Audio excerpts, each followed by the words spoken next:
Gajah Mada berurusan dengan pemberontakan dengan secara berkala dan mengurus segala permasalahan daerah. Dalam kepemimpinannya, Kerajaan Majapahit menegosiasikan 2 perjanjian dagang dengan Cina, dan itu merupakan pencapaian terbesar dalam kepemimpinan Jayanegara.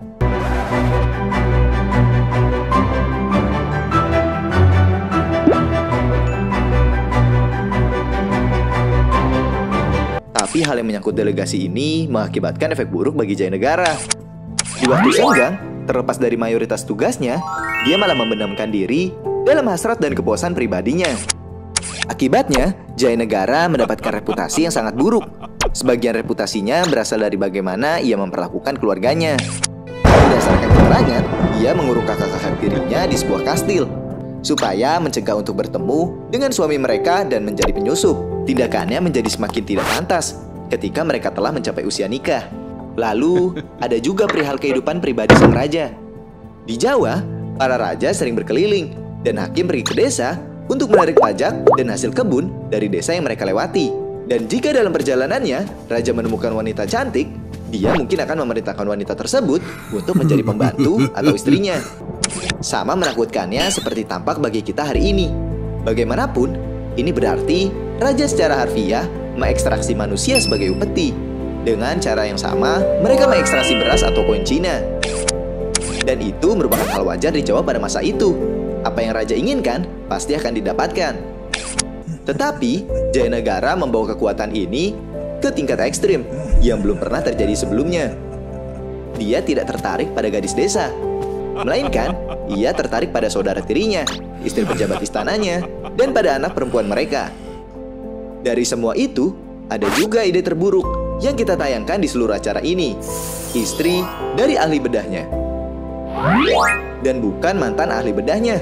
Dan aku ingatkan ini teman-teman, ahli bedah yang akan mengoperasinya ini tepat sebelum dia seharusnya menjalani operasi. Operasi itu cukup dikatakan tidak berjalan sesuai rencana.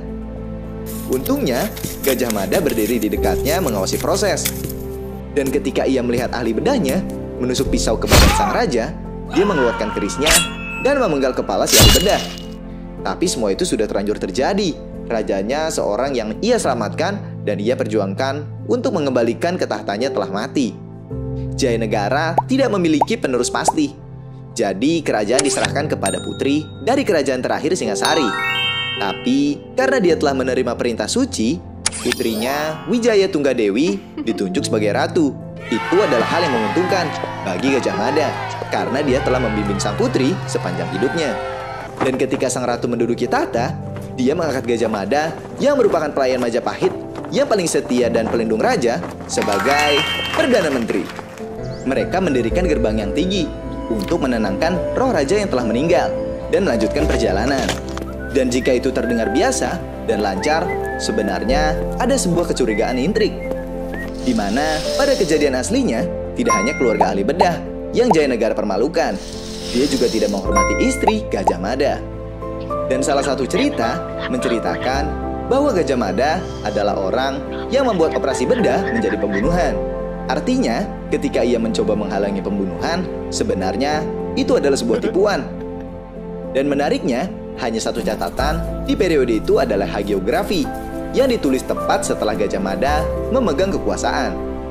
Yang artinya, seluruh cerita tentang pelampiasan nafsu Jayanegara mungkin setelah pembenaran fakta yang aslinya merupakan kudeta. Atau bisa dikatakan, seluruh insiden itu adalah murni dari hasil Gajah Mada yang seorang memesona, kejam, manipulatif, dan pragmatis perintah pertama jago. Percayalah, tetap awasi orang ini. Karena ketika monarki datang dan pergi, untuk 30 tahun mendatang, sang Perdana Menteri akan mengarahkan kerajaan ke Kaisaran. Yang tidak lama setelah penunjukannya sebagai Perdana Menteri, lalu Gajah Mada membuat sumpah. Dia tidak akan merasakan rempah-rempah sampai seluruh Nusantara di bawah perintah Majapahit. Apa yang dimaksud merasakan rempah-rempah masih belum jelas. Mungkin yang dimaksud adalah untuk tujuan spiritual. Tapi dia memegang sumpah tersebut. Selama beberapa dekade, Gajah Mada akan menyerang dan memperluas kekuatan Majapahit dari Pulau Rempah di timur sampai semenanjung Malaysia. Dan seperti apa ekspansi ini dibentuk dan berapa banyak kerajaan yang menjadi pengikut masih menjadi perdebatan. Tapi kebanyakan dari mereka mungkin masuk ke dalam Majapahit dengan cara lewat diplomasi, suap, dan saling memberi hadiah daripada melalui konflik militer. Sedangkan di tempat lain, seperti Bali, Gajah Mada berperang selama beberapa dekade, mencoba membawa Bali berada di bawah kontrol Majapahit. Setelah beberapa wilayah terbentuk dan raja baru telah mencapai umurnya, dengan proyek Gajah Mada yang hampir selesai, Majapahit memasuki masa kejayaannya di masa raja baru yang bernama Hayam Wuruk, yang mana kepemimpinannya akan mengubah budaya Indonesia selamanya. Penasaran dengan kelanjutannya? Jangan lupa buat nontonin serial cerita Majapahit berikutnya, yang mana kita akan lihat peran Gajah Mada yang masih menjabat sebagai Perdana Menteri. Lalu, bagaimana kerajaan Majapahit yang baru di tangan Kekaisaran Hayam Wuruk, dan bagaimana sikap kepemimpinannya menjadi seorang raja